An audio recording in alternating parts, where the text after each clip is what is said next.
ಮುಂಚೆಯಿಂದಾನು ಒಂದೇ thing first ಅಟೆಂಪ್ಟೇ ಮಾಡಬೇಕು ಅಂತ ಹೇಳ್ಕೊಂಡು ಮುಂಚೆಯಿಂದಾನು ಗೋಲಿದ್ದು ಇಷ್ಟೇ 2 ಇಯರ್ಸಲ್ಲಿ ಮುಗಿಸ್ಬೇಕು ಅಂತ ಹೇಳಿ. CS ET ಪಾಸ್ ಆದಾಗ CS to B ಅಂತ ಕೇಕ್ ತರಿಸಿದ್ದೆ ನಾನು. ಈ CS ಪಾಸ್ ಆದ್ಮೇಲೆ CS ಚೈತನ್ಯ ಅಂತ ಹೇಳ ಅದೇ ಥರ ಕೇಕ್ ಮಾಡಿಸಿ ತರಿಸಿದ್ದು really a good transition. Short term goals ಹಾಕೋಬೇಕು ಫಸ್ಟ್, ಡೈರೆಕ್ಟ್ ಫೈನಲ್ ಎಕ್ಸಾಮಿಂದ ಹಾಕೋಬಾರ್ದು. ಫಸ್ಟ್ 1 ಮಂತ್ ಏನು ಓದ್ತೀವಿ, ಸೆಕೆಂಡ್ 1 ಮಂತ್ ಏನು ಓದ್ತೀವಿ ಆ ಥರ ಮಾಡಿದ್ದು. ಈಗ ಸ್ಟೂಡೆಂಟ್ಸ್ ಪ್ರೊಫೆಷನಲ್ ಕೋರ್ಸಸ್ ಮಾಡುವಾಗ ಅಂದರೆ CA ಆಗಿರ್ಬೋದು ಅಥವಾ CS ಆಗಿರ್ಬೋದು 2-3 ಅಟೆಂಪ್ಟಿಗೆ ಬಿಟ್ಟೇ ಬಿಡ್ತಾರೆ, ಕ್ವಿಟ್ ಇಟ್ ಕಂಪ್ಲೀಟ್ಲಿ. ಅವ್ರಿಗೆ ನೀವು ಏನು ಹೇಳ್ತೀರಾ?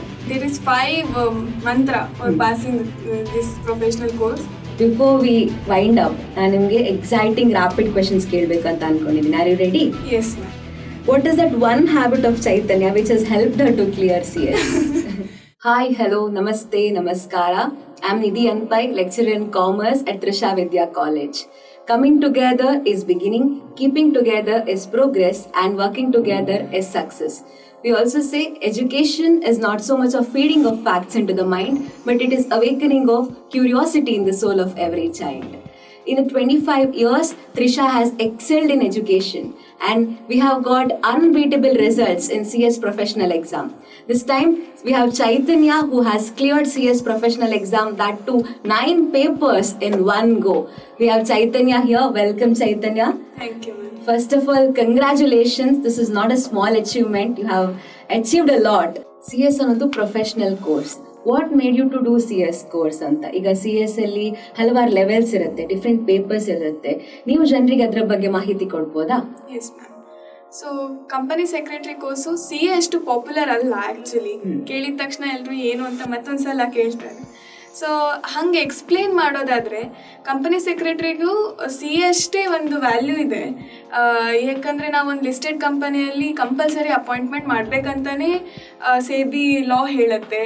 ಆ್ಯಂಡ್ ಪ್ರತಿಯೊಂದು company whose paid up capital is more than 10 crore ಅವ್ರದ್ದಕ್ಕೂ ಅಪಾಯಿಂಟ್ ಮಾಡಬೇಕಂತ ಹೇಳುತ್ತೆ. ಸೊ ಹಂಗಿರ್ಬೇಕಾದ್ರೆ ನಾವೊಂದು ಕಂಪ್ಲಾಯನ್ಸ್ ಆಫೀಸರ್ ಆಗ್ತೀವಿ ಒಂದು ಕಂಪನಿಯಲ್ಲಿ, ಲೀಗಲ್ ಅಡ್ವೈಸರ್ ಆಗಿರ್ತೀವಿ. ಸೊ ಅಲ್ಲಿ ನಾವು ಈ ಕಂಪನಿ ಸೆಕ್ರೆಟರಿ ಕೋರ್ಸ್ನ ಪಾಸ್ ಮಾಡಬೇಕಂದ್ರೆ ಏನೇನು ಲೆವೆಲ್ಸ್ ಬೇಕು ಅಂತ ತಿಳ್ಕೊಳ್ಳೋದು ತುಂಬ ಇಂಪಾರ್ಟೆಂಟ್ ಆಗುತ್ತೆ. ಫಸ್ಟ್ ಈ CS ET, ಅದು ಆನ್ಲೈನ್ ಮೋಡಲ್ಲೇ ನಡೆಯುತ್ತೆ. ಎಲ್ಲ ಕ್ವಶನ್ಸು MCQ ಇರುತ್ತೆ and 4 papers at a time 200 ಕ್ವಶನ್ಸಲ್ಲಿ ಎಲ್ಲದು ಕೊಟ್ಬಿಡ್ತಾರೆ. ಆ್ಯಂಡ್ ಎಲ್ಲ ಅಗ್ರಿಗೇಟಾಗಿ 50% ಬಂದರೆ ಅದು ಪಾಸ್ ಆಗ್ತಾರೆ. ಸೊ ಕಂಪ್ಯಾರಿಟಿವ್ಲಿ ಅದು ತುಂಬ ಈಸಿ ಇರುತ್ತೆ entrance level. Next executive second level, ಇದು ತುಂಬ ಒಂಥರ ಟಫ್ ಅಂತ ಹೇಳ್ತಾರೆ CS ET ಕಂಪೇರ್ ಮಾಡಿದ್ರೆ. ಇದರಲ್ಲಿ 2 ಗ್ರೂಪ್ಸ್ ಇರುತ್ತೆ, per group containing of 4 subjects each. So totally 8 papers ಇರುತ್ತೆ. ಸೊ ಇದನ್ನು ಸ್ವಲ್ಪ ಫಸ್ಟ್ ಅಟೆಂಪ್ಟ್ ಕ್ಲಿಯರ್ ಮಾಡಿಬಿಟ್ರೆ ನೆಕ್ಸ್ಟ್ ಪ್ರೊಫೆಷ್ನಲ್ ಎಲ್ಲ ಸ್ವಲ್ಪ ಈಸಿ ಆಗ್ತಾ ಹೋಗುತ್ತೆ. ಈಸಿ ಅಂದರೆ ಸಿನ್ಸ್ ಫುಲ್ ಈಸಿನೂ ಅಲ್ಲ, ಬಟ್ ಕಂಪ್ಯಾರಿಟಿವ್ಲಿ ಸೊ ಎಕ್ಸಿಕ್ಯೂಟಿವ್ 2 ಗ್ರೂಪಿಂದ ಆದಮೇಲೆ ನೆಕ್ಸ್ಟು CAದಲ್ಲಿ ಹೆಂಗಂತ ಹೇಳಿದರೆ ಎಂಟರ್ ಆದಮೇಲೆ ಆರ್ಟಿಕಲ್ಶಿಪ್ ಮಾಡಲೇಬೇಕು, ಕಂಪಲ್ಸರಿ ಇದೆ. ಬಟ್ CS ಅಲ್ಲಿ ಆ ಥರ ಇಲ್ಲ. ನಾವು ಎಕ್ಸಿಕ್ಯೂಟಿವ್ ಆದಮೇಲೂ ಆರ್ಟಿಕಲ್ಶಿಪ್ ಮಾಡ್ಬೋದು, ಇಲ್ಲಾಂದರೆ ಫೈನಲ್ಸ್ ಮುಗಿಸಿ ಪ್ರೊಫೆಷ್ನಲ್ ಮುಗಿಸಿನೂ ಆರ್ಟಿಕಲ್ಶಿಪ್ ಮಾಡ್ಬೋದು. ಸೊ ನಾನು ಅದನ್ನು ಚೂಸ್ ಮಾಡಿದೆ. ಇದು ಒಂಥರ ಅಡ್ವಾಂಟೇಜ್ ಕೊಟ್ಟಂಗೆ ಸ್ಟೂಡೆಂಟ್ಸಿಗೆ, ಬಿಕಾಸ್ ಓದೋದೆಲ್ಲ ಒಂದು ಸೈಡ್ ಮುಗಿಸಿದ ಮೇಲೆ will start with working experience. So ಹಾಗಾಗಿ ಅದೊಂದು ಆ್ಯಡೆಡ್ ಅಡ್ವಾಂಟೇಜು CS ಕೋರ್ಸಲ್ಲಿ. ಆ್ಯಂಡ್ ಪ್ರೊಫೆಷ್ನಲಲ್ಲಿ ಟೋಟಲಿ 3 ಗ್ರೂಪ್ಸ್ ಇರುತ್ತೆ, 3 groups containing of 3 subjects each, totally 9 papers. ನಮ್ಮದು CS ಕೋರ್ಸಲ್ಲಿ ಹೆಂಗಂತ ಹೇಳಿದ್ರೆ ಈ ಥರ ಮಾಡ್ಯೂಲ್ಸ್ ಇರೋದ್ರಿಂದ ಆಲ್ಟರ್ನೇಟ್ ಸಬ್ಜೆಕ್ಟ್ಸ್ ಎಕ್ಸಾಮ್ಸ್ ನಡೆಯುತ್ತೆ. ಅಂದರೆ ಫಸ್ಟ್ ಮಾಡ್ಯೂಲಿನ ಫಸ್ಟ್ ಸಬ್ಜೆಕ್ಟು, ಸೆಕೆಂಡ್ ಮಾಡ್ಯೂಲಿನ ಫಸ್ಟ್ ಸಬ್ಜೆಕ್ಟ್, ಈ ಥರ ಮಾಡ್ತಾ ಬರ್ತಾರೆ. ಈ CAದಲ್ಲಿ ಹೆಂಗಂತ ಹೇಳಿದ್ರೆ ಆಲ್ಟರ್ನೇಟ್ ಡೇಸ್ ಗ್ಯಾಪ್ ಇರುತ್ತೆ ಎಕ್ಸಾಮ್ ಮಧ್ಯೆ. ನಮಗೆ ಆ ಥರ ಗ್ಯಾಪೇ ಸಿಕ್ಕಲ್ಲ for those are writing all the groups together. ನಾನು 9 ಪೇಪರ್ಸ್ ಕೂಡ ಒಂದಿನ ಗ್ಯಾಪ್ ಇಲ್ದಂಗೆ ಕಂಪ್ಲೀಟೆಡ್ ದ್ಯಾಟ್. ಸೊ ಹಾಗಾಗಿ ಇದೊಂದು ಒಂದು ಸ್ವಲ್ಪ ಡ್ರಾಬ್ಯಾಕ್ ಇರ್ಬೋದು CSದು. ಬಟ್ ನಾವು ಪಕ್ಕ ನಾವು ಟಾರ್ಗೆಟ್ ಮಾಡ್ಕೊಂಡಿದ್ವಿ CSನ ಅಂತ ಹೇಳಿದ್ರೆ everything is possible. So this are the 3 levels: CS ET, CS executive and CS professional. And ನಾನು ಈ ಕೋರ್ಸನ್ನು ಯಾಕೆ ಚೂಸ್ ಮಾಡಿದೆ ಅಂತ ಹೇಳಿದ್ರೆ, ಫಸ್ಟ್ ಆಫ್ ಆಲ್ ನನ್ನ ಮೇನ್ ಕಾಮರ್ಸ್ ಬಂದಿದ್ದೆ ಪ್ರೊಫೆಷ್ನಲ್ ಕೋರ್ಸಸ್ ಯಾವ್ದಾದ್ರು ಮಾಡಬೇಕಂತ. ಸೊ ಅದರಲ್ಲಿ ಫಸ್ಟ್ ಆಪ್ಷನ್ ಎಲ್ರಿಗೂ, ಆವಾಗೂ ನಂಗೆ CS ಬಗ್ಗೆ ಅಷ್ಟು ಗೊತ್ತಿರಲಿಲ್ಲ, ಎಲ್ಲ CAನೇ ಅಷ್ಟು ಒಂಥರ ಪಾಪ್ಯುಲಾರಿಟಿ ಇತ್ತು. ನಾನು CA ಮಾಡಬೇಕಂತಲೇ ಫಿಕ್ಸ್ ಆಗಿದ್ದೆ ಸ್ಟಾರ್ಟಿಂಗ್.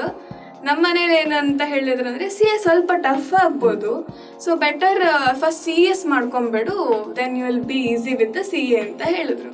ನನಗೆ ಇಲ್ಲ ಅಮ್ಮ ಐ ಹ್ಯಾವ್ ಕಾನ್ಫಿಡೆನ್ಸ್ ಅಂತ. ಬಟ್ CS ಬಗ್ಗೆ ಚೂರು ಏನು ಇನ್ಫಾರ್ಮೇಷನ್ ಕಲೆಕ್ಟ್ ಮಾಡ್ತಾ ಹೋದಂಗೆ I got interest in it. Like law subjects are my strength ಅಂತ ಫೀಲ್ ಆಯಿತು. ಏನೋ ಹಿಂಗೆ ಸಿಲೆಬಸ್ ನೋಡಬೇಕಾದ್ರೆ ಆ ಚಾಪ್ಟರ್ಸ್ ನೋಡಿದ ತಕ್ಷಣ ಏನೋ ಒಂಥರ I can connect to myself to those subjects ಅಂತ ಫೀಲ್ ಆಯಿತು. ಸೊ ಹಾಗಾಗಿ ಆಯಿತು CS ಮಾಡೋಣ, ಆಮೇಲೆ CA ಮಾಡೋಣ ನೋಡೋಣ ಅಂತ ಹೇಳ್ಕೊಂಡು I decided and there I started with my CS. And ಮುಂಚಿಂದನೂ ಒಂದೇ ಥಿಂಗ್, ಫಸ್ಟ್ ಅಟೆಂಪ್ಟೇ ಮಾಡಬೇಕು ಅಂತ ಹೇಳ್ಕೊಂಡು ಮುಂಚಿಂದನೂ ಗೋಲಿದ್ದು ಇಷ್ಟೇ 2 yearsಲ್ಲಿ ಮುಗಿಸ್ಬೇಕು ಅಂತ ಹೇಳಿ. So that's how I get into this professional course. Chaitanya, CS ಕೋರ್ಸಲ್ಲಿ ಪಾಸ್ ಆಗೋದೇ ಒಂದು ದೊಡ್ಡ ಅಚೀವ್ಮೆಂಟ್ ಆ್ಯಕ್ಚುಲಿ. ಅಂದರೆ ನೀವು ಸ್ಟೂಡೆಂಟ್ ಆಗಿರುವಾಗಲೇ CS ಪ್ರೊಫೆಷನಲ್ ಎಕ್ಸಾಮ್ ಬರೆದು ಕ್ಲಿಯರ್ ಮಾಡಿದ್ದೀರಾ. ಅದರಲ್ಲೂ 9 ಪೇಪರ್ಸನ್ನು 1 go ಅಲ್ಲಿ ಕ್ಲಿಯರ್ ಮಾಡಿದ್ದೀರಾ. ನಿಮ್ಮ ಸಾಧನೆ ಅನ್ನೋದು ಸಣ್ಣ ಅಚೀವ್ಮೆಂಟ್ ಅಲ್ಲ. ನಿಮ್ಗೆ ಹೇಗೆ ಅನಿಸ್ತಾ ಇದೆ? How do you feel about your results? ನಾನು CS ಚೂಸ್ ಮಾಡಿದಾಗ ಫಸ್ಟೇ ಗೋಲ್ ಇತ್ತು ನನಗೆ, ದಟ್ ಫಸ್ಟ್ ಅಟೆಂಪ್ಟಲ್ಲಿ ಎಲ್ಲದೂ ಕ್ಲಿಯರ್ ಮಾಡಲೇಬೇಕು ಅಂತ ಹೇಳಿ. ಸೊ ಅದೇ ಇದರಲ್ಲೇ ನಾನು ವರ್ಕ್ ಮಾಡ್ತಾ ಹೋದೆ. ಈಗ ಆ ಫೀಲ್ ಇದೆಯಲ್ಲ, ಅಂದರೆ ಅಷ್ಟು ಎಲ್ಲದನ್ನೂ ಬಿಟ್ಟು ಸ್ಯಾಕ್ರಿಫೈಸ್ ಮಾಡಿ ಹಾರ್ಡ್ ವರ್ಕು, ಡೆಡಿಕೇಶನ್, ಫೋಕಸ್ ಎಲ್ಲ ಇಟ್ಕೊಂಡು ಮಾಡ್ತಾ ಎಷ್ಟೋ ಕಾಲೇಜ್ ಲೈಫ್ ಮೂಮೆಂಟ್ಸ್ನ ನಾನು ಬಿಟ್ಟಿದ್ದೀನಿ ಓದೋ ಇದರಲ್ಲಿ. ಸೊ ಅಷ್ಟೆಲ್ಲ ಬಿಟ್ಟಿದ್ದಕ್ಕೂ ಈ ಮೂಮೆಂಟಲ್ಲಿ ನನಗೆ ಅನಿಸ್ತಿರೋದು it was worth it and I feel really unexplainable. Very nice. ಈಗ ಡಿಗ್ರಿ ಮಾಡ್ತಾ ನೀವು ಕ್ಲಿಯರ್ ಮಾಡಿರುವಂಥದ್ದು, ಅಂದರೆ ಅದಕ್ಕೊಂದಿಷ್ಟು ನೀವು ಕಷ್ಟಪಟ್ಟಿದ್ದಕ್ಕೆ ಒಂದು ರಿವಾರ್ಡ್ ಅಂತ ಸಿಗ್ಬೇಕಲ್ಲ, ಈ ಸೆಲೆಬ್ರೇಷನ್ ಹೇಗೆ ನಡೀತಾ ಇದೆ? ಸೀರಿಯಸ್ಲಿ ಮ್ಯಾಮ್, ಸೆಲೆಬ್ರೇಷನ್ ತುಂಬ ಗ್ರ್ಯಾಂಡಾಗಿ ನಡೀತು. ಮನೆಯಲ್ಲಿ ರಿಸಲ್ಟ್ ನೋಡಿದ ತಕ್ಷಣ ಎಲ್ಲರೂ ಏನಾಯಿತು ಅಂತ ನನ್ನ ಸುತ್ತಾನೇ ನಿಂತಿದ್ರು, ನನ್ನ ಪೇರೆಂಟ್ಸು, ಫ್ಯಾಮಿಲಿ ಎಲ್ಲ. ನಾನು ನೋಡ್ತಿದ್ದೀನಿ, ಎಲ್ಲ ಮಾರ್ಕ್ಸ್ ನೋಡ್ತಾ ಇದ್ದೀನಿ, ಏನಾಯಿತು ಹೇಳು ಅಂತಿದ್ದಾರೆ. ಆಮೇಲೆ ಪಾಸ್ ಆಯಿತು ಅಂತ ಹೇಳ್ತಿದ್ದೀನಿ. ನಂಗೆ ಏನು ರಿಯಾಕ್ಟ್ ಮಾಡ್ಬೇಕಂತನೂ ಗೊತ್ತಾಗಲಿಲ್ಲ ಆ ಮೂಮೆಂಟಲ್ಲಿ. ಆ್ಯಂಡ್ ಆಮೇಲಿಂದ ಫುಲ್ ಎಲ್ರಿಗೂ ಅಮ್ಮ ಕಾಲ್ ಮಾಡಿದ್ದೇನು, ಹೇಳಿದ್ದೇನು, ಸ್ಟೇಟಸ್ ಹಾಕಿದ್ದು, ಸ್ಟೋರಿ ಹಾಕಿದ್ದು. ನನಗೆ ಅನಿಸ್ಬಿಟ್ಟಿತ್ತು ಅವತ್ತಿನ ದಿನ ನಂಗೊಬ್ಬರು ಅಸಿಸ್ಟೆಂಟ್ ಬೇಕಿತ್ತು ಮೊಬೈಲ್ ಹ್ಯಾಂಡಲ್ ಮಾಡೋಕ್ಕೆ, ಬಿಕಾಸ್ ಸಚ್ ಮೆಸೇಜಸ್ ಫ್ಲಡ್ ಆಗ್ತಿತ್ತು. ಆ್ಯಂಡ್ ಲಾಸ್ಟಿಗೆ ಕೇಕ್ ಎಲ್ಲ ತಂದಿದ್ರು. CS ET ಪಾಸ್ ಆದಾಗ CS to B ಅಂತ ಕೇಕ್ ತರಿಸಿದ್ದೆ ನಾನು, ಸುಮ್ಮನೆ ಹಾಗೆ ಸೆಲೆಬ್ರೇಟ್ ಮಾಡೋಣ ಅಂತ. ಈ CS ಪಾಸ್ ಆದಮೇಲೆ CS ಚೈತನ್ಯ ಅಂತ ಹೇಳಿ ಅದೇ ಥರ ಕೇಕ್ ಮಾಡಿಸಿ ತರಿಸಿದ್ದು ರಿಯಲಿ ಆ ಗುಡ್ ಟ್ರಾನ್ಸಿಷನ್ಸ್. ಆ ಮೂಮೆಂಟ್ ನಿಜವಾಗ್ಲೂ ಸೆಲೆಬ್ರೇಷನ್ ನೆಕ್ಸ್ಟ್ ಲೆವೆಲ್ ಆಯಿತು. ಈಗ ರಿಸಲ್ಟ್ಸ್ ನೋಡುವಾಗ ಎಲ್ರಿಗೂ ಒಂದು ಟೆನ್ಷನ್ ಇರುತ್ತೆ ಅಲ್ವಾ, ಈಗ ಹೇಗೆ ಬರುತ್ತೆ ರಿಸಲ್ಟ್ಸ್ ಅಂತ. ಹಾಗೇನೆ ಒಂದು ಪ್ರಿಪ್ರೇಷನ್ ಸ್ಟೇಜ್ ಅನ್ನೋದು ಕೂಡ ಅಷ್ಟೇ ಒಂಥರ ಚಾಲೆಂಜಿಂಗ್ ಅನ್ಸುತ್ತೆ. ಈಗ CS ಅಲ್ಲಿ ನೀವು ಹೇಳಿದ್ರೆ ಬೇರೆ ಬೇರೆ ಪೇಪರ್ಸ್ ಇರುತ್ತೆ ಅಂತ. ಈಗ CS ಅಂದ್ರೆ ಈಗ ಥಿಯರಿ ಪ್ರಾಕ್ಟಿಕಲ್ ಎಲ್ಲ ಮಿಕ್ಸ್ ಇರುತ್ತೆ, ಜಾಸ್ತಿ ಥಿಯರಿ ಇರುತ್ತೆ. ನಿಮ್ಗೆ ಯಾವ ಸಬ್ಜೆಕ್ಟ್ಸ್ ತುಂಬಾ ಇಷ್ಟ ಆಯ್ತು, ಅಂದ್ರೆ ಯಾವ ಸಬ್ಜೆಕ್ಟ್ ಅಲ್ಲಿ ನಿಮ್ಗೆ ಹೈಯೆಸ್ಟ್ ಮಾರ್ಕ್ಸ್ ಬಂತು, ಅದ್ರ ಬಗ್ಗೆ ಸ್ವಲ್ಪ ಹೇಳಿ. ಖಂಡಿತ ಮ್ಯಾಮ್. ಅದು CS ಪ್ರೊಫೆಷ್ನಲಲ್ಲಿ 9 ಪೇಪರ್ಸ್ ಇದ್ದಿದ್ದು. ಟೋಟಲಿ 3 ಗ್ರೂಪ್ಸ್, ಪರ್ ಗ್ರೂಪಲ್ಲಿ 3 ಸಬ್ಜೆಕ್ಟ್ಸ್ ಇತ್ತು. ಅದರಲ್ಲಿ ತುಂಬ ಥಿಯರಿ ಸಬ್ಜೆಕ್ಟ್ಸೇ ಜಾಸ್ತಿ ಇದ್ದಿದ್ದು. ಪ್ರಾಕ್ಟಿಕಲ್ ಅಂದರೆ ಟ್ಯಾಕ್ಸ್ ಒಂದಿಷ್ಟು ಇತ್ತಷ್ಟೇ. ನಂಗೆ ಇದುವರೆಗೂ ಯಾವ ಸಬ್ಜೆಕ್ಟ್ ಮೇಲೂ ಡಿಸ್ಕ್ರಿಮಿನೇಷನ್ನೇ ಇಲ್ಲ ಮ್ಯಾಮ್. ಅಂದರೆ ನಂಗೆ ಎಲ್ಲದಕ್ಕೂ ಒಂದೇ ಥರ ಎಫರ್ಟ್ಸ್ ಹಾಕ್ತೀನಿ, ಒಂದೇ ಥರ ಇಷ್ಟಪಡ್ತೀನಿ, ಕಷ್ಟ ಇದ್ದಿದ್ದೂ ಇಷ್ಟ ಮಾಡ್ಕೊತೀನಿ. ಸೊ ಫೈನಲಿ ನಾನು ಎಲ್ಲದಕ್ಕೂ ಈಕ್ವಲ್ ಎಫರ್ಟ್ಸ್ ಹಾಕೋದ್ರಿಂದ ನನ್ನ ಮಾರ್ಕ್ಸ್ ಯಾವತ್ತೂ ಮೇಲೆ ಕೆಳಗೆ ಆಗಲ್ಲ. ಅಂದರೆ 50 to 60 ಅದೇ ರೇಂಜಲ್ಲೇ ಎಲ್ಲದು ಬಂದಿದೆ. ಸೊ ಹೈಯೆಸ್ಟ್ ಸ್ಕೋರ್ ಆಗಿದೆ ಅಂದರೆ ಇನ್ಸಾಲ್ವೆನ್ಸಿ ಅಂತ ಒಂದು ಎಲೆಕ್ಟಿವ್ ಪೇಪರ್, ಓಪನ್ ಬುಕ್ ಇತ್ತು ಅದು. ಸೊ ಅದೊಂದರಲ್ಲೇ ಎಕ್ಸಾಮ್ಷನ್ ಬಂದಿರೋದು, ಆ್ಯಕ್ಚುಲಿ 62 ಬಂತು ಅದು. So I am so happy for that. ಎಷ್ಟೋ ಸ್ಟೂಡೆಂಟ್ಸ್ ಥಿಯರಿ ಇಷ್ಟಪಡ್ತಾರೆ, ಪ್ರಾಕ್ಟಿಕಲ್ ಇಷ್ಟಪಡ್ತಾರೆ. ಚೈತನ್ಯ ಅವರು ನಿಮ್ಗೆ ಈಕ್ವಲ್ ಅಲ್ವಾ, ಸೊ ಅದು ಅವರ ರಿಸಲ್ಟ್ಸಿಗೆ ಒಂದು ಸಕ್ಸಸ್ ಅಂತ ಹೇಳ್ಬೋದು. ನೀವು ಎಲ್ಲ ಸಬ್ಜೆಕ್ಟ್ನ ಈಕ್ವಲ್ ಆಗಿ ಪ್ರೀತಿಸ್ತೀರಾ, ದಟ್ ಇಸ್ ನೈಸ್. ಆ್ಯಂಡ್ ನೀವು CS ಜರ್ನಿ ಬಗ್ಗೆ ಹೇಳಿದ್ರಿ, ನೀವು ಥ್ರೂ ಔಟ್ ತ್ರಿಷಾ ಇನ್ಸ್ಟಿಟ್ಯೂಷನ್ ಜೊತೆ ಅಸೋಸಿಯೇಟ್ ಆಗಿದ್ರಿ ಅಲ್ವಾ. ತ್ರಿಷಾದಿಂದ ನಿಮ್ಗೆ ಯಾವ ರೀತಿ ಸಪೋರ್ಟ್ ಸಿಕ್ತು ಆ್ಯಂಡ್ ನಿಮ್ಗೆ ಹೇಗೆ ಅನಿಸ್ತು ತ್ರಿಷಾದೊಟ್ಟಿಗೆ ಒಂದು journey? Yes ma'am, Trisha was a big support for me. Because ಸ್ಟಾರ್ಟಿಂಗಿಂದನೂ ನಾನು ತ್ರಿಷಾದೊತ್ತಿಗೆ BCom ಮತ್ತು CS ಎಲ್ಲ ಮಾಡ್ತಾ ಬಂದಿದ್ದು. ನಂಗೆ ಮೇನ್ಲಿ ತ್ರಿಷಾ ಚೂಸ್ ಮಾಡಿದ್ದ ಕಾರಣನೇ ಅದು, ದಟ್ ಅವ್ರು BCom ಜೊತೆ CS ಮ್ಯಾನೇಜ್ ಅವರೇ ಮಾಡ್ತಾರೆ. ನನಗೆ ಅಂದರೆ ನಾವು ಬೇರೆ ಕಡೆ ಕೋಚಿಂಗ್ ತೊಗೊಂಡು BCom ಬೇರೆ ಕಡೆ ಜಾಯ್ನ್ ಆದರೆ ನಾವೇ ಮ್ಯಾನೇಜ್ ಮಾಡ್ಕೊಬೇಕಿತ್ತು, ಇಲ್ಲಾದರೆ ಅವರೇ ಎಲ್ಲ ಮ್ಯಾನೇಜ್ ಮಾಡೋದ್ರಿಂದ so it would be a better option ಅಂತ ನಾನು ತ್ರಿಷಾ ಚೂಸ್ ಮಾಡಿದ್ದು. ಇಲ್ಲಿ ನನಗೆ ವೆರಿ ಗುಡ್ ಸಪೋರ್ಟ್ ಸಿಕ್ತು ಸ್ಟಾರ್ಟಿಂಗಿಂದನು, ಫ್ರಮ್ ದ ವೆರಿ ಬಿಗಿನಿಂಗ್. ನಾನು ಜಾಯ್ನ್ ಆದಾಗಿಂದನೂ ಆನ್ಲೈನ್ ಕ್ಲಾಸಸ್ ನಡೀತಿತ್ತು, ಕೋವಿಡ್ ಇತ್ತು. ಅಷ್ಟೊತ್ತಿಗೆ ನಾನು CSET ಪಾಸ್ ಆಗಿತ್ತು, ಎಕ್ಸಿಕ್ಯೂಟಿವ್ ಕ್ಲಾಸಸ್ಸು ಕೂಡ ಸ್ಟಾರ್ಟ್ ಆಗಿತ್ತು ಆನ್ಲೈನಲ್ಲಿ. ಆವಾಗ BCom ಸ್ಟಾರ್ಟ್ ಆಯಿತು ಫಸ್ಟ್ ಇಯರು. ಅವಾಗ ನಾನು ಇಂದು ಮ್ಯಾಮ್ ಮತ್ತವರೆಲ್ಲ ಮಾತಾಡಿದ ಮೇಲೆ ಅವ್ರು ಹೇಳಿದ್ದಿಷ್ಟೇ, ನೀವು ಓದ್ತೀಯಾ, ನೀವು ಮನೆಯಲ್ಲೇ ಕುತ್ಕೊಂಡು ಓದು, ಎಕ್ಸಾಮ್ ಮುಗಿಸಿ ಬಾ ಅಂತ. ಅವಾಗಿನ್ನ ಯಾವ ಎಕ್ಸಾಮು ಕ್ಲಿಯರ್ ಆಗಿಲ್ಲ ಸರಿಯಾಗಿ, ಅವಾಗಿಂದನೇ ಅವರು ನನ್ನ ಮೇಲೆ ಅಷ್ಟು ಕಾನ್ಫಿಡೆನ್ಸ್ ಇಟ್ಟು ಸಪೋರ್ಟ್ ಇಟ್ಟು ಮನೇಲಿ ಕುತ್ಕೊಂಡು ಓದು ಪರವಾಗಿಲ್ಲ, ನಮಗೆ ವಿಲ್ ಸಪೋರ್ಟಿವ್ ಅಂತ ಹೇಳಿದ್ದು ನಿಜವಾಗ್ಲೂ ಖುಷಿ ಆಯಿತು. ಆಮೇಲಿಂದ ಎಲ್ಲದಕ್ಕೂ ಹಾಗೆ ಒಂದೊಂದು ಗ್ರೂಪ್ ಪಾಸ್ ಆಗ್ತಾ ಹೋದಂಗೂ the support was just increasing. So ಅದು ನಂಗೆ ತುಂಬ ಖುಷಿ ಆಗ್ತಿತ್ತು. ಯಾವತ್ತೂ ಕೂಡ ನಾನು ಒಬ್ಬರ ಹತ್ರ ಹಿಂಗೆ ಹೋಗಿ ಮ್ಯಾಮ್ ನಂಗೆ ಇಂಥ ಪ್ರಾಬ್ಲಮ್ ಇದೆ, ಇಂಥದ್ದು ಮಾಡಿಕೊಡ್ತೀರಾ ಅಂತ ಕೇಳಿದ್ರೆ ಯಾವತ್ತೂ ಇಲ್ಲ ಅಂತ ರೆಸ್ಪಾನ್ಸ್ ಬಂದಿಲ್ಲ. I got every time yes ಮಾಡಿಕೊಡ್ತೀವಿ, ಅದಕ್ಕೇನು ನೀವು ಓದಿ ಚೆನ್ನಾಗಿ ಅಂತಲೇ ಹೇಳಿದ್ದಾರೆ. So it was good with associated with Trisha. So ತ್ರಿಷಾದ ಸಪೋರ್ಟ್ ಒಂದು ದೊಡ್ಡ ಚೇಂಜ್ ಆಯ್ತಲ್ವಾ ನಿಮ್ಮ ಲೈಫಲ್ಲಿ? Seriously ma'am, without their support ನಾವೇ ಎಲ್ಲ ಮ್ಯಾನೇಜ್ ಮಾಡಿಕೊಂಡು ಬೆಳಗಿನ ಸಂಜೆ ತನಕ BCom ಕೇಳಿ ಅದು ಮಾಡಿ ಎಲ್ಲ ಅಂದರೆ ಕಷ್ಟ ಆಗ್ತಿತ್ತು ಅನ್ಸುತ್ತೆ ಬಹುಶಃ. ಇಷ್ಟು ಬೇಗ ಇದನ್ನು ಅಚೀವ್ ಮಾಡೋಕ್ಕಾಗ್ತಿರ್ಲಿಲ್ಲ. ಓಕೆ, ಈಗ CS ಅದು ಫಸ್ಟ್ ಲೆವೆಲ್ ಆಗಿರ್ಬೋದು, ಸೆಕೆಂಡ್ ಲೆವೆಲ್ ಆಗಿರ್ಬೋದು, ಅದರೊಂದಿಗೆ ಯು ಮ್ಯಾನೇಜ್ಡ್ BCom ಅಲ್ವಾ? ಅದೆರಡೂ ನೀವು ಬ್ಯಾಲೆನ್ಸ್ ಹೇಗೆ ಮಾಡಿದ್ರಿ? ಸಾಕಷ್ಟು ಜನ ಹೇಳ್ತಾರೆ ಬ್ಯಾಲೆನ್ಸಿಂಗ್ ತುಂಬಾ ಕಷ್ಟ ನಮ್ಗೆ, ಅಂದ್ರೆ ಒಂದು ಪ್ರೊಫೆಷನಲ್ ಕೋರ್ಸ್ ಒಂದ್ ಕಡೆ, ಇನ್ನೊಂದ್ ಕಡೆ ಡಿಗ್ರಿ, ಹೇಗೆ ಮ್ಯಾನೇಜ್ ಮಾಡಿದ್ರಿ ನೀವು ಅಂತ?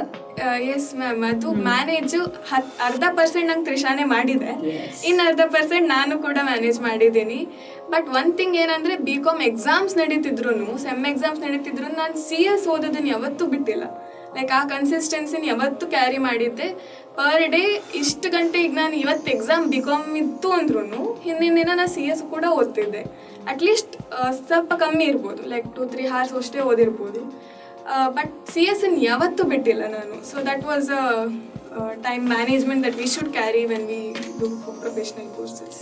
ಎಸ್, ಕನ್ಸಿಸ್ಟೆನ್ಸಿ ಅನ್ನೋದು ತುಂಬಾ ಮ್ಯಾಟರ್ ಆಗುತ್ತೆ ಈ ಕೋರ್ಸ್ ಅಲ್ಲಿ. That's a key to achieve this success actually. Correct. ಈಗ ನೀವು ಫಸ್ಟ್ ಲೆವೆಲ್ ಬಗ್ಗೆ ಹೇಳಿದ್ರಿ, ಸೆಕೆಂಡ್ ಲೆವೆಲ್ ಬಗ್ಗೆ ಇನ್ಫಾರ್ಮೇಶನ್ ಕೊಟ್ರಿ, ಅಂಡ್ ಡಿಗ್ರಿ ಬಗ್ಗೆ ಕೂಡ ಅಲ್ವಾ? ಈಗ final one that is CS professional, ಅದೊಂದು ಫೈನಲ್ ಸ್ಟೆಪ್. ಅದಕ್ಕೆ ಒಂದು ಡೆಡಿಕೇಟೆಡ್ ಒಂದು ಜರ್ನಿ ಇರಬೇಕು, ಅಲ್ಲಿ ಸೀರಿಯಸ್ನೆಸ್ ಇರಬೇಕು, ಒಂದು ಸ್ಟಡಿ ಪ್ಲಾನ್ ಅಂತ ಇರಬೇಕಲ್ವಾ? ಅದನ್ನ 9 papers ಅನ್ನ ನೀವು 1 go ಅಲ್ಲಿ ಕ್ಲಿಯರ್ ಮಾಡಿದ್ರಿ, ಅದರ ಸ್ಟ್ರಾಟಜಿ ಹೇಳಿ ನಮಗೆ. ಖಂಡಿತ ಮ್ಯಾಮ್, 9 papers ಪ್ರಿಪೇರ್ ಆಗಲಿಕ್ಕೆ ನಂಗೆ 9 months ಟೈಮ್ ಇತ್ತು ಆ್ಯಕ್ಚುಲಿ. 9 monthsನ ನಾನು ಇದು ಈಗಲೂ ಹೇಳ್ತೀನಿ, ಆ 9 monthsಲ್ಲಿ ಮ್ಯಾಕ್ಸ್ ಅಂದರೆ 6 days ಹಾಲಿಡೇ ತೊಗೊಂಡಿದ್ದೀನಿ ನಾನು ಅಷ್ಟೇ. ಅಂದರೆ ಒಂದಿನೂ ಬುಕ್ ಮುಟ್ಟಿಲ್ಲದೆ ಇರೋ ದಿನ ಅಂದರೆ ಅದು. ಯಾಕಂತ ಹೇಳಿದ್ರೆ ಆ ದಿನಗಳು ನಾನು ಚೂಸ್ ಮಾಡಿ ಹಾಲಿಡೇ ಕೊಟ್ಕೊಂಡಿರೋದು, just to relax myself. ಅದು ಬಿಟ್ಟು ನಾನು ಯಾವತ್ತೂ ಬಿಟ್ಟಿಲ್ಲ ಕನ್ಸಿಸ್ಟೆನ್ಸಿ ಅಗೇನ್. ಆ್ಯಂಡ್ 9 months ಏನಿತ್ತು ಅದು ನಂಗೆ ತುಂಬ ಅಪ್ಸ್ ಆ್ಯಂಡ್ ಡೌನ್ಸ್ ನಡೀತಿತ್ತು. ಅದರಲ್ಲಿ ನಾನು ಫಸ್ಟ್ ಆಫ್ ಆಲ್ ಹೆಲ್ತ್ ಕಡೆ ಫಸ್ಟ್ ಕಾನ್ಸಂಟ್ರೇಟ್ ಮಾಡಿದೆ. ಬಿಕಾಸ್ ಹೆಲ್ತ್ ಎಲ್ಲೋ ಅಂದರೆ ನಮಗೆ ಸಪೋರ್ಟ್ ಕೊಟ್ಟಿಲ್ಲ ಅಂದರೆ we can't concentrate on studies. So per day exercise, meditation ಎಲ್ಲ ಮಾಡ್ತಿದ್ದೆ, ಜೊತೆಗೆ ಓದ್ತಿದ್ದೆ. ಆ್ಯಂಡ್ ಎಲ್ಲದಕ್ಕೂ ಪ್ರಾಪರ್ ಶೆಡ್ಯೂಲ್ ಇಟ್ಟಿದ್ದೆ ನಾನು. ಅಂದರೆ ಇಷ್ಟಿಷ್ಟು ಗಂಟೆ ಮಿನಿಮಮ್ ಅಂದರೆ 6-7 hours ಪರ್ ಡೇ ಓದಿದ್ದೀನಿ.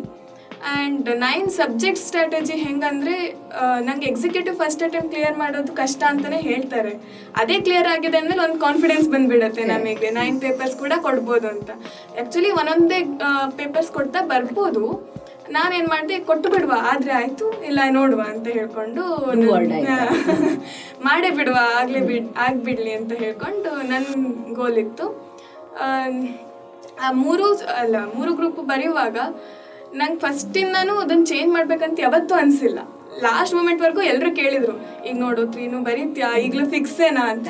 ನಾನು fix, I can't change my mind ಅಂತ. ಆ್ಯಂಡ್ ನಾನು ಏನೇನು ಡೆಡ್ಲೈನ್ಸ್ ಹಾಕ್ಕೊಳ್ತಾ ಬಂದಿದ್ದೆ ಎಲ್ಲದೂ ಅದರದ್ದೇ ಫುಲ್ಫಿಲ್ ಮಾಡ್ತಾ ಬಂದೆ. ಶಾರ್ಟ್ ಟರ್ಮ್ ಗೋಲ್ಸ್ ಹಾಕೋಬೇಕು ಫಸ್ಟ್, ಡೈರೆಕ್ಟ್ ಫೈನಲ್ ಎಕ್ಸಾಮಿಂದ ಹಾಕೋಬಾರ್ದು. ಫಸ್ಟ್ 1 month ಏನು ಓದ್ತೀವಿ, ಸೆಕೆಂಡ್ 1 month ಏನು ಓದ್ತೀವಿ, ಆ ಥರ ಮಾಡಿದ್ದೆ. And everything went on as I thought, as I plan. So ಅದಕ್ಕೆ ನಿಜವಾಗ್ಲೂ ದೇವ್ರ ಸಪೋರ್ಟು ಇತ್ತು ಅಂತಲೇ ಹೇಳ್ಬೋದು. ಚೈತನ್ಯ, ನಿಮ್ಮ ಡೆಡಿಕೇಶನ್ ಆಗಿರ್ಬೋದು, ನಿಮ್ಮ ಕಾನ್ಫಿಡೆನ್ಸ್ ನಿಮಗೆ ಎಕ್ಸಾಮ್ ಕ್ಲಿಯರ್ ಮಾಡಲಿಕ್ಕೆ ತುಂಬ ಹೆಲ್ಪ್ ಮಾಡ್ತು. ಅದರ ಜೊತೆಗೆ ತ್ರಿಷಾ ಸಪೋರ್ಟ್ ಕೂಡ ಇತ್ತು. ಸ್ಟೂಡೆಂಟಿಗೆ ಮತ್ತೊಂದು ಆಸ್ಪೆಕ್ಟ್ ಏನಂತ ಹೇಳಿದರೆ ಫ್ಯಾಮಿಲಿ ಸಪೋರ್ಟ್, ಅದು ತುಂಬ ಇಂಪಾರ್ಟೆಂಟ್ ಆಗುತ್ತೆ. ನಿಮಗೆ ಹೇಗೆ ನಿಮ್ಮ ಫ್ಯಾಮಿಲಿ ಮೆಂಬರ್ಸ್ ಸಪೋರ್ಟ್ ಮಾಡಿದ್ರು ಅಂತ ಹೇಳ್ತೀರಾ? ಖಂಡಿತ ma'am, family was a biggest support for me. ಸ್ಟಾರ್ಟಿಂಗಿಂದನೂ CS ಚೂಸ್ ಮಾಡಲಿಕ್ಕೂ ಕೂಡ ಫ್ಯಾಮಿಲಿನೇ ನನ್ನ ಸಪೋರ್ಟು. ಅದರಲ್ಲೂ ನಮ್ಮ ಅಮ್ಮನ ನಿಜವಾಗ್ಲೂ ಥ್ಯಾಂಕ್ಸ್ ಹೇಳಲೇಬೇಕು. ಬಿಕಾಸ್ ನನ್ನ ಮನೆ ನಂಗೊಂಥರ ಕಂಫರ್ಟ್ ಝೋನ್ ಇದ್ದಂಗೆ, ಎಲ್ರಿಗೂ ಅದು ಒಬ್ವಿಯಸ್ಲಿ ಇರುತ್ತೆ. ಬಟ್ ಓದಲಿಕ್ಕೆ ಒಂದು ಒಳ್ಳೆ ವಾತಾವರಣ ನಮ್ಮ ಮನೇಲಿ ಇತ್ತು. ನಂಗೊಂದು ಸಪ್ರೇಟ್ ರೂಮು, ನಾನು ಎಷ್ಟೊತ್ತು ಓದಿದ್ರು ಯಾರು ಕೇಳ್ತಿರ್ಲಿಲ್ಲ. ಆ್ಯಂಡ್ ಆ ಕೆಲಸ ಮಾಡು ಈ ಕೆಲಸ ಮಾಡು ಅದೆಲ್ಲ ಹೇಳ್ತಾನೆ ಇರಲಿಲ್ಲ. ದೇವರ್ ಸೋ ಸಪೋರ್ಟಿಂಗ್ ಆ್ಯಂಡ್ ಏನು ಟೈಮಿಗೆಲ್ಲ ಕೂಡ ಕೊಡ್ತಿದ್ರು. ಸೊ ಆ ಒಂದು ಮಾರಲ್ ಸಪೋರ್ಟ್ ಅವರು ನೀನು ಮಾಡು, ನನ್ನ ಡಿಸಿಷನನ್ನು ಯಾವತ್ತೂ ರೆಸ್ಪೆಕ್ಟ್ ಮಾಡಿದ್ದಾರೆ. ನಾನು 3 ಗ್ರೂಪ್ ಬರ್ತೀನಿ ಬರೀ, 1 ಮಾಡ್ತೀನಿ ಮಾಡು, ಇದನ್ನು ಚೂಸ್ ಮಾಡ್ತೀನಿ ಮಾಡು, ಪ್ರತಿ ಒಂದು ಸ್ಟೆಪ್ಪಲ್ಲೂ ಯಾವತ್ತೂ ಇದು ಯಾಕೆ ಮಾಡ್ತಿದ್ಯಾ ಅಂತ ಕೇಳಿಲ್ಲ. ಸೊ ಅವ್ರು ಅಷ್ಟು ನನ್ನ ಮೇಲೆ ಟ್ರಸ್ಟ್ ಇಟ್ಟಿದ್ದಾರೆ. ಸೊ ಅದಕ್ಕೆ ನಿಜವಾಗ್ಲೂ ನಾನು ಥ್ಯಾಂಕ್ಸ್ ಹೇಳ್ತೀನಿ. ಆ್ಯಂಡ್ ಎಲ್ಲ ಇದು ಸಪೋರ್ಟಿಗೆ ಎಷ್ಟು ಥ್ಯಾಂಕ್ಸ್ ಹೇಳಿದ್ರು ನಿಜವಾಗ್ಲೂ ಸಾಕಾಗಲ್ಲ. ಬಿಕಾಸ್ ಅವ್ರ ಸಪೋರ್ಟ್ ಇಲ್ಲದೆ ನಾವೇನೂ ಅಲ್ಲ ನಿಜವಾಗ್ಲೂ. ಯಾಕಂದ್ರೆ ತುಂಬಾ ಮ್ಯಾಟರ್ ಆಗತ್ತೆ. ಅಂದ್ರೆ ಅವರು ಬೇಡ ಬಿಟ್ಬಿಡು ಅಂತ ಹೇಳಿದ್ರೆ ತುಂಬಾ ಕಷ್ಟ ಆಗತ್ತೆ ಅಲ್ವಾ? ನೀವ್ ಹೇಳ್ತೀರಿ ನಿಮ್ಗೆ ಫ್ಯಾಮಿಲಿ ಸಪೋರ್ಟ್ ತುಂಬಾ ಇತ್ತು ಅಂತ. ಹೌದು, ಅಂದ್ರೆ ಈಗ ಎಷ್ಟೊಂದ್ ಜನ ಮಕ್ಳಿಗೆ ಹೆಣ್ಮಕ್ಳು ಯಾಕಷ್ಟು ಓದ್ಬೇಕು ಅನ್ನೋದು ಒಂದು ಥಾಟ್ ಬಂದು ಬಿಡುತ್ತೆ. ಬಟ್ ನಮ್ಮ ಮನೇಲಿ ಹಂಗಲ್ಲ. ನೀ ಎಷ್ಟು ಓದ್ತೀಯ ಅಂತೀಯ ನಾವು ಅಷ್ಟು ಓದಿಸ್ತೀವಿ. ಎಷ್ಟು ಬೇಕಾದ್ರೂ ಮಾಡು, ಎಷ್ಟು ಅಚೀವ್ ಮಾಡ್ತೀಯ ಮಾಡು, ಎಲ್ಲದು ಮಾಡು, ಇನ್ನು CAನೂ ಮಾಡು ಅದನ್ನು ಹೇಳಿದ್ದಾರೆ. ನಾವು ಎಲ್ಲ ಥರ ಸಪೋರ್ಟು ಕೊಡ್ತೀವಿ. ನಿಂಗೆ ಎಷ್ಟು ಫೈನಾನ್ಷಿಯಲ್ ಆಗಿರ್ಬೋದು, ಮಾರಲ್ ಸಪೋರ್ಟ್ ಆಗಿರ್ಬೋದು. ಅವ್ರು ನಿಜವಾಗ್ಲೂ ಯಾವತ್ತೂ ಕೂಡ ನನ್ನ ಮೇಲೆ ಏನೊಂದು ಹೇಳಿಲ್ಲ, ಇದು ಯಾಕೆ ಮಾಡ್ತಿದ್ದೆ, ಅದು ಬೇಡ, ನಿಂಗೆ ಬೇರೆ ಮಾಡು. ಇದುವರೆಗೂ ಆ್ಯಕ್ಚುಲಿ 10th ನಾನು ಪಾಸ್ ಆದಾಗ ಒಳ್ಳೆ ಪರ್ಸೆಂಟೇಜ್ ಆಗಿತ್ತು. ಎಲ್ಲರೂ ಹೇಳಿದ್ದು ಸೈನ್ಸ್ ತಗೋ ಅಂತ. ನಾನು ಫಿಕ್ಸ್ ಇದೆ ಕಾಮರ್ಸ್ ಅಂತ. ನಮ್ಮ ಮನೇಲಿ ಮತ್ತೆ ಅದನ್ನ ಕ್ವಶನೇ ಮಾಡಿಲ್ಲ, ಆಯ್ತು ನೀ ಕಾಮರ್ಸ್ ತಗೋ, ಅದರಲ್ಲೇ ಚೆನ್ನಾಗಿ ಮಾಡು. ನೀವೇನ್ ಹೇಳಿದ್ರು ಆ ಡಿಸಿಷನ್ಗೆ ಅವ್ರು ಸೀರಿಯಸ್ಲಿ. ಅಂದ್ರೆ ನಾನು ಇದ್ರ ಜೊತೆಗೆ ಭರತನಾಟ್ಯನೂ ಕಲ್ತಿದ್ದೀನಿ, ಸೀನಿಯರ್ ಗ್ರೇಡ್ ಆಗಿದೆ, ಜೊತೆಗೆ ಜೂನಿಯರ್ ಆಗಿದೆ ಇದರಲ್ಲಿ ಕರ್ನಾಟಿಕ್ ಮ್ಯೂಸಿಕಲ್ಲಿ. ಸೊ ಅದೆಲ್ಲನೂ ಮಾಡುವಾಗ ಓದು ಕಡೆ ಎಲ್ಲೋ ನೀನೆಲ್ಲ ಬಿಡ್ತಿದ್ಯಾ, ಸೊ ಅದನ್ನ ನಿಂಗೆ ಡಿಸ್ಕಂಟಿನ್ಯೂ ಮಾಡ್ತೀನಿ ಅಂತ ಯಾವತ್ತೂ ಹೇಳಿಲ್ಲ ಅವರು. ಅದೂ ನಂದೇ ಚಾಯ್ಸ್. ಇಲ್ಲ ಅಮ್ಮ ನಾ ಈಗ ಓದ್ತೀನಿ, ಸೊ ಸ್ವಲ್ಪ ಅದನ್ನು ಸೈಡಿಗೆ ಇಡ್ತೀನಿ ಅಂತ ಹೇಳಿದ್ದು ನಾನೇ. 10th ಅಂದ ತಕ್ಷಣ ಎಲ್ಲ ಬಿಡಿಸ್ಬಿಡ್ತಾರೆ ಎಲ್ಲರ ಮನೆಯಲ್ಲಿ ಯೂಶ್ವಲಿ.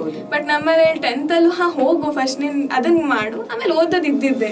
10th ಅಂದರೆ ಟರ್ನಿಂಗ್ ಪಾಯಿಂಟೇ ಅಂತ ಅಂದ್ಕೊಂಡ್ಬಿಡ್ತಾರಲ್ಲ. ಸೊ ಅಷ್ಟು ಸ್ಟ್ರೆಸ್ ತಗೋಬೇಡ, ನಿಂಗೆ ಎಷ್ಟಾಗತ್ತೆ ನೀ ಮಾಡ್ತೀಯ, ಅದು ನಂಗೆ ಕಾನ್ಫಿಡೆನ್ಸ್ ಇದೆ ಅಂತಲೇ ಅವ್ರು ಪ್ರತಿ ಒಂದು ಮೂಮೆಂಟಲ್ಲೂ ಕೂಡ ನನಗೆ ಒಂದು ಬ್ಯಾಕ್ ಬೋನ್ ಆಗೇ ನಿಂತಿದ್ದಾರೆ. ಯಾವಂತೂ ಇದು ಮಾಡಬೇಡ ಅಂತ ಹೇಳಿಲ್ಲಲ್ಲ, ಅದೇ ನಂಗೆ ತುಂಬ ಖುಷಿ ಆಗೋದು. ನನಗೆ ಒಂದು ಡಿಸ್ಟ್ರಿಕ್ಷನ್ಸ್ ಆಗಿಲ್ಲ ಅವ್ರು ಇದುವರೆಗೂ. So that's a biggest asset that a child can get. ಈಗ ನೀವು ಎಕ್ಸ್ಟ್ರಾ ಕರಿಕ್ಯುಲರ್ ಆಕ್ಟಿವಿಟೀಸ್ ಬಗ್ಗೆ ಮಾತಾಡಿದ್ರಿ, ಭರತನಾಟ್ಯ. ಈಗ ಒಂದು ಕಾಮನ್ ಮಿಸ್ಕನ್ಸೆಪ್ಷನ್ ಅಂತ ಹೇಳಿದ್ರೆ, ಸ್ಟೂಡೆಂಟ್ಸ್ ಯಾರೆಲ್ಲ ಪ್ರೊಫೆಷನಲ್ ಎಕ್ಸಾಮ್ಸ್ ಮಾಡ್ತಾರೆ ಅವರೆಲ್ಲ ಎಕ್ಸ್ಟ್ರಾ ಕರಿಕ್ಯುಲರ್ ಆಕ್ಟಿವಿಟೀಸ್ ಕಡೆಗೆ ಹೋಗಲ್ಲ ಒಂದು ಮಿಸ್ಕನ್ಸೆಪ್ಷನ್ ಇದೆ. ನೀವು ಅದನ್ನ ಹೇಗೆ ಬ್ಯಾಲೆನ್ಸ್ ಮಾಡಿದ್ರಿ ಅಂತ? ಹೌದು, ಆದ್ರೆ ಆಕ್ಚುಲಿ ಪ್ರೊಫೆಷನಲ್ ಕೋರ್ಸಿಗೆ ಹೋದಾಗ ಸ್ವಲ್ಪ ಡಿಸ್ಕಂಟಿನ್ಯೂ ಆಗಿದೆ. ಬಿಕಾಸ್ ನಾನು ಊರ್ ಶಿಫ್ಟ್ ಮಾಡೋದ್ನಲ್ಲ, ಇಲ್ಲಿ ಓದ್ತಿದ್ದೀನಿ ಉಡುಪಿಯಲ್ಲಿ, ಸಾಗರದಲ್ಲಿ ಕಲ್ತಿದ್ದು ನಾನು. ಗೋಪಿ ಸರ್ ಅಂತ ಹೇಳಿ ವಿದ್ವಾನ್ ಎಂ ಗೋಪಾಲ್ ಅಂತ, ಮತ್ತೆ ಸಂಗೀತನ ಅಮೃತ ಮ್ಯಾಮ್ ಅಂತ ಹೇಳಿ ದುಷಿ ಅಮೃತ ಮ್ಯಾಮ್ ಅಂತ. ಸೊ ಅವರಿಂದ ಕಲ್ತಿದ್ದು. ಅಲ್ಲಿ 10 ವರ್ಷ ಹೋಗಿದ್ದೀನಿ ನಾನು ಸಣ್ಣೋಳಿದ್ದಾಗಿಂದನು. ಸೊ ಈಗ ಇಲ್ಲಿ ಬಂದಮೇಲೆ ಸ್ವಲ್ಪ ಡಿಸ್ಕಂಟಿನ್ಯೂ ಆಗಿದ್ದಕ್ಕೆ ಬೇಜಾರಿದೆ ನನಗೆ. ಬಟ್ ಮತ್ತೆ ಕಂಟಿನ್ಯೂ ಮಾಡೋಕ್ಕೆ ಟೈಮ್ ಇದೆ ಅಂತ ಅನ್ಕೊತೀನಿ. ಫಸ್ಟ್ ಈಗ ಒಂದು ಸ್ಟಡೀಸಲ್ಲಿ ಸೆಟಲ್ ಆಗಿಬಿಟ್ರೆ ಆಮೇಲಿಂದ ಮತ್ತೆ ಕರಿಕ್ಯುಲಮ್ ಮಾಡೋಣ ಅಂತ. ಬಟ್ ಬ್ಯಾಲೆನ್ಸ್ ನಾನು ಯಾವತ್ತಿಂದನೂ ಅಷ್ಟೇ ಟೈಮ್ ಮ್ಯಾನೇಜ್ ಒಳ್ಳೆ ಮಾಡ್ತಾನೆ ಬಂದೆ. 10th ಆಗಿರ್ಬೋದು, ಸೆಕೆಂಡ್ ಪಿ ಆಗಿರ್ಬೋದು, ಯಾವತ್ತೂ ಯಾವುದು ಬಿಟ್ಟಿಲ್ಲ. ಅದೇ ನೀವು ಹೇಳಿದ ಪ್ರಕಾರ balancing is the key. Balance ಮಾಡ್ತಾ ಹೋಗ್ಬೇಕು ಅಂತ. ಈಗ ಸ್ಟೂಡೆಂಟ್ಸ್ ಪ್ರೊಫೆಷನಲ್ ಕೋರ್ಸಸ್ ಮಾಡುವಾಗ, ಅಂದ್ರೆ CA ಆಗಿರ್ಬೋದು ಅಥವಾ CS ಆಗಿರ್ಬೋದು, ದೇ ಫೀಲ್ ಸ್ಟಕ್. ಅಂದ್ರೆ ಎಲ್ಲೋ ಒಂದ್ ಕಡೆ ನಾನು ಏನ್ ಮಾಡ್ತಾ ಇದ್ದೀನಿ, ಕಂಟಿನ್ಯೂ ಮಾಡ್ಬೋದಾ ಬೇಡ, ಒಂದ್ 2-3 ಅಟೆಂಪ್ಟಿಗೆ ಬಿಟ್ಟೇ ಬಿಡ್ತಾರೆ. ದಿಲ್ ಕ್ವಿಟ್ ಇಟ್ ಕಂಪ್ಲೀಟ್ಲಿ. ಅವ್ರಿಗೆ ನೀವು ಏನ್ ಹೇಳ್ತೀರಾ? ಎಸ್, ನನ್ನ ಬ್ಯಾಚಲ್ಲೇ ಸುಮಾರು ಜನ ಈಗ ಅದೇ ಥಾಟಲ್ಲೇ ಇದ್ದಾರೆ. ಸೊ ನಾನು ಅವರಿಗೆ ಎಷ್ಟು ಹೇಳ್ತಿದ್ದೀನಿ ಈಗಲೂ ಸಹ, ಯಾವತ್ತು ಕ್ವಿಟ್ ಮಾಡಬೇಡಿ, ದಟ್ಸ್ ನಾಟ್ ದ ಸೊಲ್ಯೂಷನ್ ಅಂತ. ಅದೇ ನಾನು ಹೇಳೋದಿಷ್ಟೇ, ದೇರ್ ಇಸ್ 5 ಮಂತ್ರ for passing this professional course. First of all consistency, as I said, and thirst ಇರಬೇಕು. ಅಂದರೆ ನಮಗೆ ಅದು ಬೇಕೇ ಬೇಕು ಎಟ್ ಎನಿ ಕಾಸ್ಟ್. ಆ್ಯಂಡ್ ಇನ್ನೊಂದು ಹಾರ್ಡ್ ವರ್ಕ್, ಜೊತೆಗೆ smart work, and lastly presentation in the answer paper. So ಕೆಲವರಿಗೆ ಎಲ್ಲದೂ ಇರುತ್ತೆ, ಲಾಸ್ಟ್ ಪ್ರೆಸೆಂಟೇಷನಲ್ಲಿ ದಿ ಫೇಲ್ ಸಮ್ವೇರ್. ಎಲ್ಲದೂ ಕಲ್ತಿರ್ತಾರೆ ಬಟ್ ಬರೀಲಿಕ್ಕೆ ಬರ್ದೆ.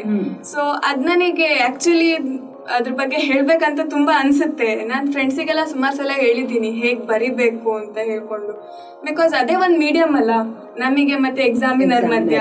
ಸೊ ನಮಗೆ ಎಷ್ಟು ಗೊತ್ತು ಅನ್ನೋದನ್ನ ನಾವಲ್ಲಿ ತೋರಿಸಿದ್ರೆ ಅವ್ರು ಅದಕ್ಕೆ ಮಾರ್ಕ್ಸ್ ಕೊಡ್ತಾರೆ. They just C how we are confident. And ಅವ್ರು ಕೊಡೋ ಪ್ಯಾನಿಕ್ ಕ್ವಶನ್ಸಿಗೆ ಹೇಗೆ ಸ್ಟ್ರೆಸ್ ಆಗ್ದಲೇ ನಾವು ಬರೀತೀವಿ ಆ್ಯಂಡ್ ಎಷ್ಟು ಅಟೆಂಡ್ ಮಾಡ್ತೀವಿ ಇದೆಲ್ಲದನ್ನು ನೋಡ್ತಾರೆ ಅಲ್ಲಿ. ನೀವು ಜಸ್ಟ್ ಓದೋಕ್ಕಾಗ್ತಿಲ್ಲ, ಎಷ್ಟು ಓದಿದ್ರು ಪಾಸ್ ಆಗ್ತಿಲ್ಲ ಅಂತ ಹೇಳ್ಕೊಂಡು ಹಾಗೆ ಬಿಟ್ಟರೆ ಆ್ಯಂಡ್ ಏನು ಡಿಫ್ರೆನ್ಸ್ ಆಗಲ್ಲ ಬೇರೆಯವರಿಂದ ನಿಮಗೆ.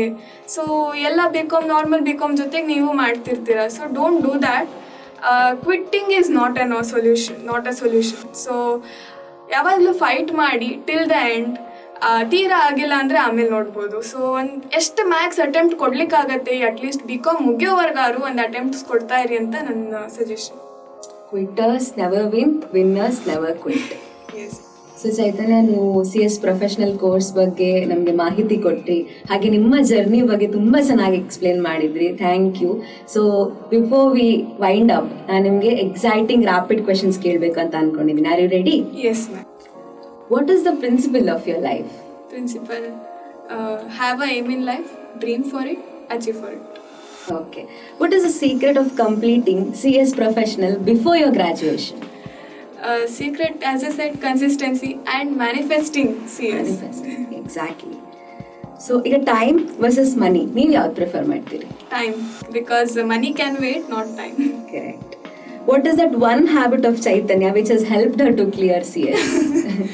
Maybe time management, I guess, and hard working. Okay, nice. Are you a morning person or night person? Morning person. Person. So, how was your family support? In one word, if you can say. Unexplainable. Then tell me about your favorite food. Favorite food, specifically ಅಮ್ಮ ಮಾಡಿದ masala dosa. Wow. ಈಗ final question ಕೇಳೋದಾದ್ರೆ, Trisha ಬಗ್ಗೆ 3 words ಅಲ್ಲಿ ನೀವೇನು ಹೇಳಲಿಕ್ಕೆ ಇಷ್ಟಪಡ್ತೀರಾ? 3 words ಅಲ್ಲಿ ಹೇಳೋದು ಕಷ್ಟ. ಸೊ 3 words ಅಂದರೆ moral support, student friendly and knowledge treasure. Knowledge treasure, very nice. Rapid fire ಕ್ವೆಶನ್ಸ್ಗೆ ತುಂಬ ಚೆನ್ನಾಗಿ ಆನ್ಸರ್ ಮಾಡಿದ್ದೀರಾ. ಆ್ಯಂಡ್ ನಿಮ್ಮ ಸಾಧನೆ ಮತ್ತಷ್ಟು ಜನರಿಗೆ ಸ್ಫೂರ್ತಿ ಆಗಲಿ, ಇನ್ನು ಹೆಚ್ಚು ಜನ CS ಕೋರ್ಸನ್ನು ಆಪ್ಟ್ ಮಾಡುವಂತೆ ಆಗಲಿ. ಆ್ಯಂಡ್ ನೀವು ಹೇಳಿದ್ರಿ ತ್ರಿಷಾ ಕ್ಲಾಸಸ್ ನಿಮ್ಮ ಜೊತೆ ಸದಾ ಇತ್ತು ಅಂತ. ಆ್ಯಂಡ್ ತ್ರಿಷಾ ಕ್ಲಾಸಸ್ ಯಾವತ್ತೂ ಎಲ್ಲ ಸ್ಟೂಡೆಂಟ್ಸ್ಗೆ ಪ್ರೊಫೆಷ್ನಲ್ ಕೋರ್ಸಿಗೆ ತುಂಬ ಸಪೋರ್ಟ್ ಮಾಡುತ್ತೆ. ಆ್ಯಸ್ ವೆಲ್ ಆಸ್ ಅವ್ರು B.com ಮಾಡೋದಿದ್ರೂ ಕೂಡ ಅದನ್ನು ಬ್ಯಾಲೆನ್ಸ್ ಮಾಡಲಿಕ್ಕೆ ತುಂಬ ಸಪೋರ್ಟ್ ಮಾಡುತ್ತೆ. And we had a great time talking to you Chaitanya. All the best for your future. Thank you.